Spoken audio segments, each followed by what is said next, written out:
અહેમદાબાદ મિત્ર ન્યૂઝમાં આપનું સ્વાગત છે।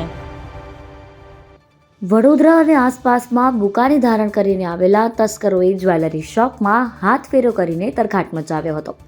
આ કિસ્સાનો મૂળ સુધી પહોંચવા માટે વડોદરા ક્રાઇમ બ્રાન્ચની ટીમો કામે લાગી હતી, જેમાં મોટી સફળતા મળી। રીઢા આંતરરાજ્ય તસ્કર સહિત 3 આરોપીને શોધી કાઢવામાં આવ્યા છે। બંને પાસેથી ₹19 લાખની કિંમતનો મુદ્દામાલ રિકવર કરાયો છે। વડોદરા ક્રાઇમ બ્રાન્ચની કાર્યવાહીને પગલે ગરફોડ અને વાહન ચોરીના 13 જેટલા ગુનાઓ ઉકેલાયા છે।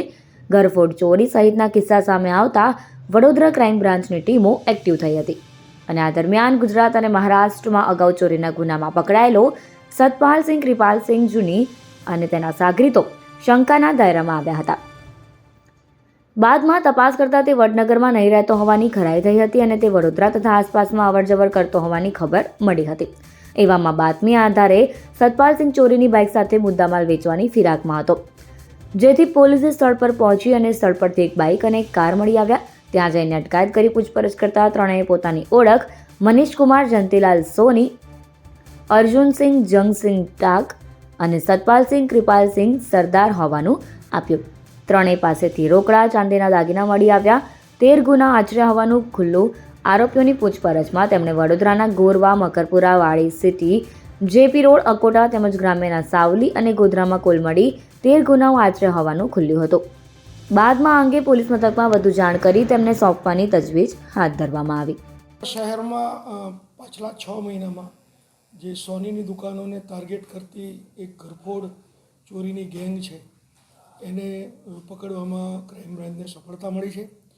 એમાં અમારી પાસે ટોટલ 2 આરોપીઓ પકડાયા છે। સતપાલસિંહ કૃપાલસિંહ કે જે સતલાસણા મહેસાણાના રહેવાસી છે અને બીજે એમના શાળા છે અર્જુનસિંહ જંગસિંહ ચીખલીકર જે અહીંયા ગોરવાના રહેવાસી છે।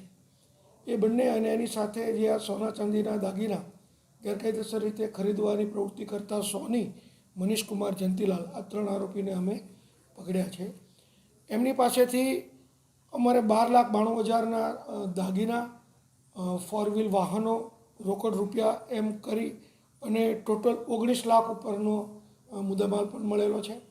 જોવા જઈએ તો એમાં અમારે ટોટલ બરોડા શહેરની 6 ઘરફોડ ચોરી અને 2 બરોડા ગ્રામ્યની એમ 8 ઘરફોડ ચોરી અને 5 બીજા વાહન ચોરીના, એટલે કે જેમાં 3 4 વ્હીલ અને 2 2 વ્હીલર એમ ટોટલ 13 ગુના ડિટેક્ટ થયા છે। આ આરોપીઓની એમો એવી હતી કે તેઓ દિવસ દરમિયાન કે બીજી રીતે સર્વે કરી અને કોઈ સોનીની દુકાનને એને ટાર્ગેટ બનાવતા હતા અને ખાસ કરીને વહેલી સવારે અને ટાર્ગેટ બનાવી અને શટર તોડી અને સોના ચાંદીના દાગીના લઈને જતા હતા। આ આરોપીઓને અમે પકડી પાડ્યા છે અને જે ગુનાના કામે સિટીમાં અલગ અલગ જગ્યાએ ગુના દાખલ થયા છે તેના તપાસ કરનાર અધિકારીને અમે આરોપી અને મુદ્દામાલ સોંપશું। એ લોકો ધોરણસરની અટકાયત કરી અને આગળની કાર્યવાહી કરશે। કઈ એરિયામાંથી આ લોકોએ ચોરી કરી છે? સિટીમાં લગભગ જોવા જઈએ તો સિટી પોલીસ સ્ટેશન, વાડી પોલીસ સ્ટેશન છે, બાપોદ છે, મકરપુરા છે, અકોટા છે, ગોરવા છે, બરોડા ગ્રામ્યનું જોઈએ તો સાવલી છે, ડેસર છે, આ બધા પોલીસ સ્ટેશનોમાં એને ઘરફોડ ચોરી કરેલી છે। કેવી રીતે ચોરી કરતા હતા એને? ખાસ કરીને વાહનો ચોરવા પાછળનો એનો આશય એ હતો કે એ જ વાહનો ચોરીના વાહનોનો એ ઘરફોડ ચોરીમાં ઉપયોગ કરતા હતા। એટલે પહેલાં વાહન ચોરી કરે અને પછી તરત જ એ લોકો આ પ્રકારની સોનીની દુકાન અથવા તો ઘરને ટાર્ગેટ બનાવી અને ઘરફોડ ચોરી કરતા હતા। કઈ ગુનાહિત ઇતિહાસ? આ લોકોનો બહુ ગુનાહિત ઇતિહાસ છે। જે ખાસ કરીને સતપાલસિંહની જો વાત કરીએ તો એના સૌરાષ્ટ્રમાં જામનગર, પૂનામાં વિવિધ જગ્યાએ ગુના છે। એનું ગુનાનું લિસ્ટ પણ હું તમને આ સાથે પ્રોવાઈડ કરીશ। તો એમાં જોવા જઈએ તો ટોટલ એના 34 ગુના છે।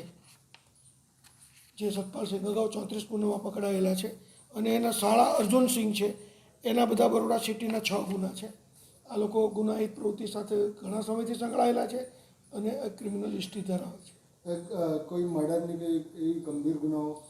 ના, અત્યારે તો ખાસ કરીને ઘરફોડ ચોરી અને ઘરફોડ ચોરી કરવા માટે જે વાહન ચોરી કરે છે એના ગુનાઓ ડિટેક્ટ થયા છે। વધુ એને ગુનાના કામે એરેસ્ટ કરી અને એના રિમાન્ડ લેવામાં આવશે અને કોઈ વિશેષ હકીકત મળશે તો આગળ તમને। અહેમદાબાદ મિત્ર ન્યૂઝની યુટ્યુબ ચેનલને સબસ્ક્રાઇબ કરો અને બેલ આઇકોન જરૂરથી દબાવો, જેથી દરેક મહત્ત્વના વિડીયોની નોટિફિકેશન તમને મળતી રહે।